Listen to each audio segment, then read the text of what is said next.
Sa ngalan samahan ug sa Anak ug sa Espiritu Santo. Amen. Berso sa dili pa ang Ebanghelyo. Ako ang kahayag sa kalibutan, nag-ingon ang Ginoo. Ang magsunod kanako makabaton sa kahayag sa kinabuhi. Ang pagbasa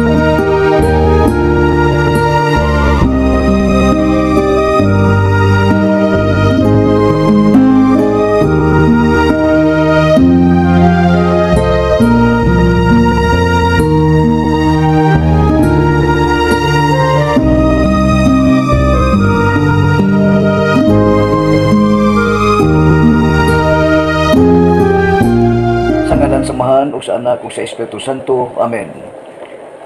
Ang pagbasa gikan sa Santos nga Ebanghelyo sumala ni San Mateo.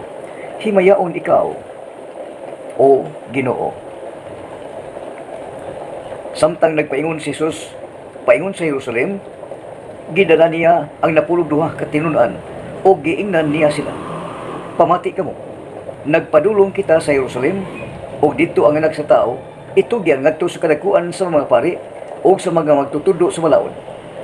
Siya hukman nila may tungod sa kamatayon og aron itugyan nila ngadto sa mga dili Hudiyo og bugal-bugalan siya og latuson og ilansang sa krus. Apan sa ikatulo ka adlaw banhawon siya. Unya ang asawa ni Zebedeo miadto kang Hesus uban sa iyang mga anak. Miyukbo kaniya o mihangyo kaniya o usa ka butang. Nangutana si Jesus kaniya, unsa may imong gusto? Siya may tuwag, isaad ka nako nga kining duha ko ka mga anak palingkuron mo sa imong tuo o sa imong wala kung maghari ka na. Si Jesus mitubag kanila, wala ka mong masayod sa inyong gipangayo. Makahimo ba kamo pag-inom sa kupa nga sa dili madugay akong imnan? Sila mitubag, o makahimo. Si Jesus mingon kanila, kamo makainom gayud gikan sa kong kupa. Apan wala ko'y katungod sa pagpili kung kinsa ang palingkuron sa akong tuo o sa akong wala. Kining mga dapita, alang lamang ni atong giandaman niini sa akong amahan. Sa pagkadungog niini sa 10 katinunan, nangasuko sila ngadto sa duha ka magsuon. Busa gitawag sila ni Jesus, silang tanan og gingnan. Nasayod kamo ngang punuan naghari sa mga tao ug ang mga kadaguan nagmando kanila. Apan dili kini maong paagi nga angay ninyong buhaton. Kun usa ka ninyo buot mahimong dako, kinahanglan mag-alagad siya sa tanan. Ug kun usa ka ninyo buot nga mulabaw sa tanan, kinahanglan magpaulipon siya. Magpaulipon siya ninyo sama sa anak sa tao, wala mo anhi aron alagaran kundi sa pag-alagad o paghatag sa iyang kinabuhi aron pagluwas sa daghang mga tao. Ang Ebanghelyo sa Ginoo. Daygon ikaw, o Kristo. Sa ngalan samahan o sa Anak o sa Espiritu Santo. Amen.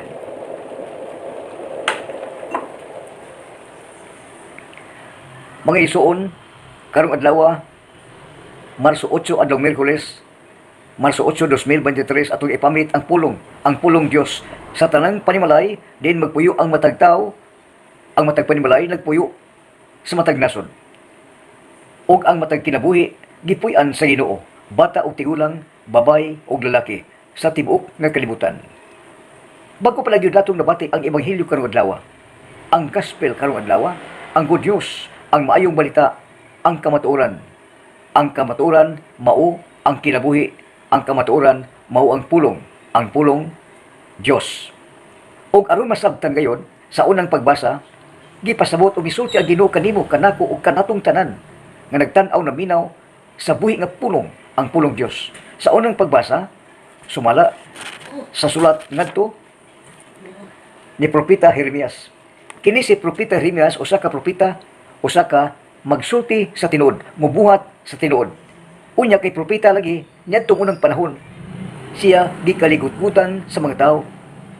Ang mga tao nangasuko sa ka propeta ug unya mga tao ang katawhan mingon nga hipuson si Jeremias. Unsa may hipuson? Sa ato ba laglagon wadon sa ilang mga pananaw. Hipuson ba? Huwag tangon. Kay dili lamang si Jeremias ang magtudlo kanila. Daghang mga tao nga makatudlo kanila, pagbuhat sa ingon o pagsulti sa ingon, o aron masabtan ang mga tao Mingon pa kayon ang katawhan sa Hudiya o ang lumulupyo sa Jerusalem. Nala, hipuson ta si Jeremias. Hipuson sa ato pa. Kuhaon sa ilang pananaw. O sa bahin ni Jeremias, nagampo siya alang sa mga tao nga naglagot kan, nagligot-got kaniya, nga hipuson siya. Wa sa masuko, iyang giampo ang katawhan ngadto sa Ginoo. Iyang giampo nga unta mubalik sila pagtuo, mubalik sila pagsalig, o giampo yang gihangyo ang Ginoo nga ayaw sila hilabti Ginoo.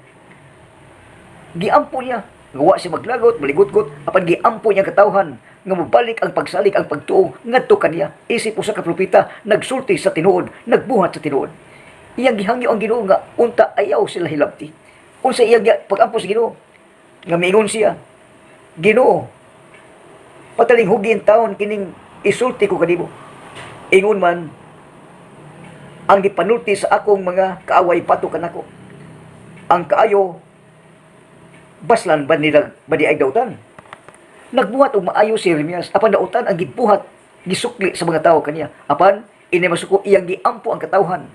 Giampo og gihangyo ang Ginoo nga ang iyang kaayo pasla ba di dautan. Muna ang unang pagbasa. Kung ikaw naminaw nagtanaw, mutubag ka gayon pinagi sa Salmo responsoryo.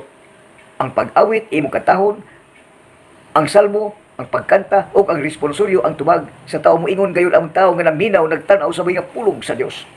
Ang tao mo ingon gayon, duwa sa ako Ginoo diya sa imong makanunayon nga gugma. Ang Ginoo gugma, maluluyon may gugmaon, umuluwas sa mga tao nga magpag-o maghinulsol, muluwas gyud ug ang tawo nga naminaw nagtanaw magpag-o mag-usab sa kinabuhi mo ingon gyud Ginoo, luwasa ako kay nakasala ko nga pinaagi sa imong gahom nga magkaluluwas, maluoy ka kanako, magpag-o nako, mag-usab ako. Mao kanang tuno sa responsoryo nga sa ato pa, luwasa ako Ginoo diya sa imong makanunayon nga gugma. Muna ang imong hangyo nga luwasa ako kung ikaw magbag-o, maghinulsol ug ang pulong sa Dios nga imong nagpati karong adlaw. Amahan, inahan, maanak, muduol ka gyud sa Ginoo. Ginoo luwasa ako. Nagpasol ako, naghinulsol ako. Ug unsa may ebanghelyo karong adlaw? Biduol ang duha ka tinud-an uban sa ilang inahan, naghangyo sa Ginoo sa labaw nga makagaw. Ug ang inahan pa gayon gumikan sa paghigugma sa duha niya kanak. Siguris na ba gisigo napasagdan ang napo ang duha iyang gihangyo ang Ginoo. Ang pulong sa inahan nga nigugma pag-ayo sa iyang mga anak, miingon nga Ginoo, kung mahimo, kung maghari ka na, palingkuran ni ang ako mga anak, ang usa sa tuo, ang usa sa wala. Ug bitubag ang Ginoo, makainom baka mong duha sa akong pagaimnan. Sa dili madugay mo abot na gyud ang kapait, ang kasakit. Makainom kamo sa kupa. Mitubag man makainom kami, Ginoo. Disinido kayo. Nga mulingkod sa tugwa nya, butubag gyud. Ug tinuod, apan ang Ginoo miingon, tinuod mo makainom kamo sa kupa nga akong pagaimnan. Apan wa ako'y katungod. Unsa may katungod? Right sa kalibutan. Kaya ang tinuod mao siya misulti. Ang tinuod misulti nga wa siya katungod sa pagpaymutang kung kinsa ang sawag sa tuo nga giandam ng daan alang sa amahan. Kinsa nag-andam? Ang Dios amahan mo'y nag-andam kung kinsa palingkuron sa iyang wa o siyang tuo. Ug unya nangasuko ang napulo. Nganuman nahiubos. Nganong magbuot-buot man nang Ginoo gayud ang magbuot, dili kay ang tao magbuot. Nya gipili man, gipili sila aron tun-an. Tun-an pagsulti, tun-an pagbuhat, dili kay mulingkod. Unya nangasuko sila sa duha. Magbuot-buot man ang Ginoo labaw sa tan. Kita sumusunod lamang. Magbuhat ta kun unsa isulti, unsa ipabuhat niya kanato. Ug ang Ginoo nahibaw sa ilang gisulti, sa ilang gibuhat, ug nakisulti ang Ginoo atubangan sa iyang matinud-an. Nga kung kinsa kaninyo, usa kaninyo ang mahimo nga labaw sa tanan, mualagad sa tanan. Kung kinsay gustong mag-una, usa kaninyo mag-una. Labaw sa magpaulipon. Kay ang anak sa tao, ang anak sa Dios, wa man ni aron magpaalagad kundili aron pag-alagad. Wa man ni ang Ginoo aron mualagad kundili wa man ang Ginoo kundili mualagad gayon, dili kay magpalagad. Mao kada ang gisulti sa Ginoo sa mga tao sa iyang matinud-an.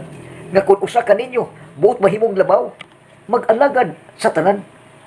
Kung usa ka ninyo mahimong mag-una sa tanan, mag-una ba? Ang Ginoo nakisulti kanimo kanako nga kung usa ka ninyo buot mahimong dako, kinahanglan mag-alagad siya sa tanan. O kung usa ka ninyo buot nga mulabaw sa tanan, kinahanglan nga magpaulipon siya sa tanan. Magpaulipon sleeve, sulugoon. Magpaulipon kang yun.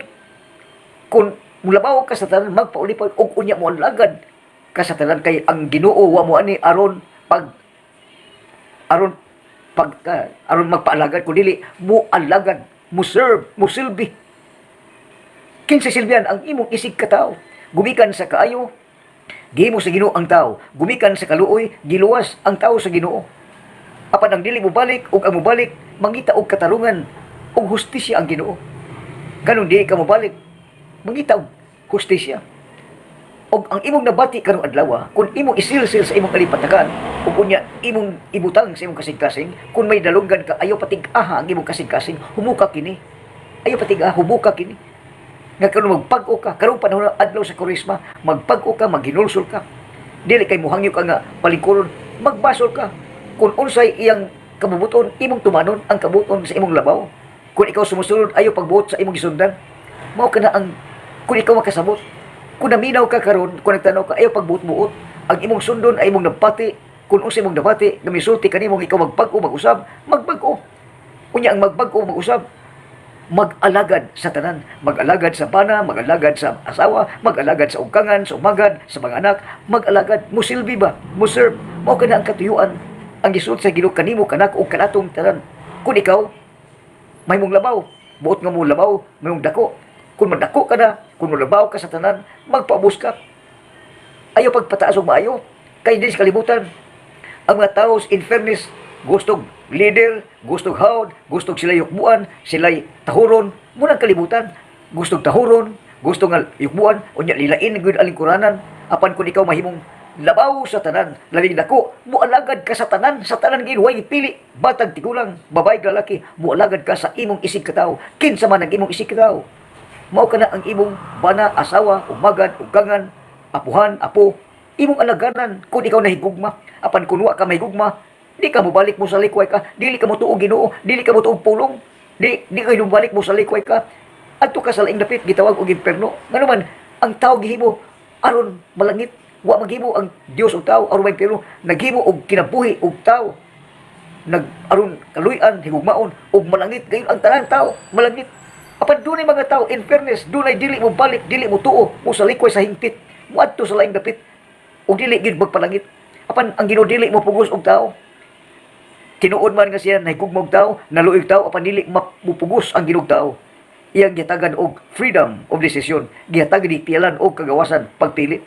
O kami pili man siya nga dili mo balik, o ang Ginoo dili mo pugos. Mao ka na ang gugma, mao ka na kaluoy. Kung imong nabati karong adlaw nga ikaw maluwas kayo, musunod ka sa iyang isulti, musunod ka sa iyang pag-ibuhat, ayaw pagbuot-buot. Ayaw pagbuot-buot, unya, ang magbuot kayo, ang mag-una kanimo. Kay, ang mag-una mo tudlo man, mo tudlo o si buhaton, mo nang in English nga mo preach the good news, mo evangelize the good news, mo live the good news, live the word of God, o mo spread the good news. Musulti sa maing balita, ang maayong balita, ang pulong, isulti sa imong bana, imong asawa, imong anak, o sa imong silingan, hangtod sa tibok kalibutan, hangtod sa talang OFW, sa tanang mga tao. Sa tanang OFW, o dili mga OFW, nga nagpuyo sa matag nasod, lain-lain man ang mga siltihan, lain-lain man ang mga tao, apan tao, may mata, may dalunggan, may ilong, may baba, tao nga sama kanimo, angay tudluan, tapangan, higugmaon, kay ang tao kinabuhi, lawas o kalag, ang tao sagrado. Munang ikaw ng nakabati karon sa puy-pulong, ikaw musunod sa iyang kabubuton, ayaw pagbuot-buot, ayaw pagbuhat og imo, sunda gayon ang imong gisundan, a good follower, mahimong good leader, sumabot unya kay nagpakamatay man ang Ginoo gumikan sa kaluoy sa tao. Mibalik paglingkod sa tuo, human sa iyang kamatayan, human sa kaluwasan, milingkod ngadto sa Dios Amahan. Ang anak og nagpabilin ang gahom sa kugma din sa kalibutan, ang Ginoo nga dili makita, nagpabilin nga kahayag hangtod sa hangtod, og ang Ginoo dili makita hangtod sa hangtod, makita ang Ginoo pinaagi sa usa ka tawo nga sama kanato nga mao ang mahal nga birhen, nga magtudlo ka nato, magiyak ka nato, mag-usab ka nato, magpag-o ka nato, ug unya magtudlo ka nato pagsulti sa tinuod, pagsangyaw sa tinuod, pagbuhat sa tinuod nga mao ang maayong balita, mao ang pulong, siyang pulong ang Ginoo ang pulong, siyang Dios, siyang kahayag, ang dalan, ang kinabuhi ug ang kamatuoran. Pag-o pa lang yun nimo nabati. Ayo pag luwas-luwas, sunda ang tao nga imong sundon nga magbuhat og maayo. Ayo pagbuot-buot, sunda ang iyang isulti, sunda ang iyang gibuhat, og ikaw magpuyo nga matarong, magmahimpit, ug unya tabangan ang uban, tabangan inay dauton, tabangan ang isig katawo, luwason, iampo ang imong isig katawo, tabangan ang imong isig katawo, tuhuan, ug unya lauman ug tumanon ang kabubuton sa nagsugo kanimo, ug ang pagtuman mao ang pagbuhat sa kabubuton sa Ginoo. Ikaw magtuman sa tanang higayon, motuo sa tanang higayon, mobuhat sa tanang higayon, ug mosulti sa tanang higayon. Amen. Himaya samahan ug sa Anak ug sa Espiritu Santo maingon sa sinugdan karon ug sa gihapon hangtod sa kahangturan. Amen. Sa ngalan samahan ug sa Anak ug sa Espiritu Santo. Amen. Daghang salamat.